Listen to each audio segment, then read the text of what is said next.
اعوذ باللہ من الشیطان الرجیم بسم اللہ الرحمن الرحیم۔ السلام علیکم ورحمۃ اللہ وبرکاتہ۔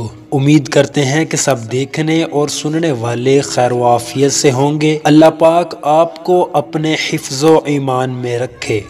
اللہ کے پاک نبی حضرت محمد صلی اللہ علیہ وسلم وحی کے رک جانے کا زمانہ بیان فرماتے ہیں۔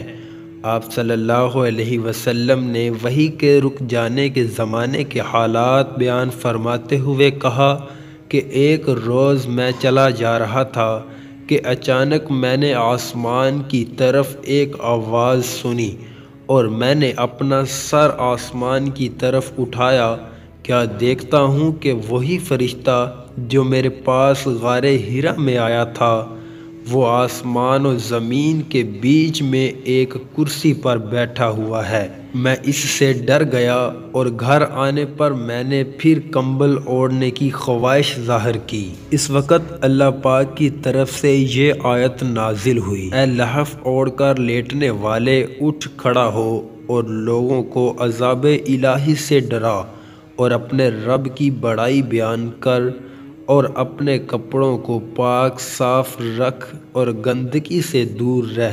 اس کے بعد وہی تیزی کے ساتھ پے در پے آنے لگی۔ صحیح بخاری حدیث نمبر 4۔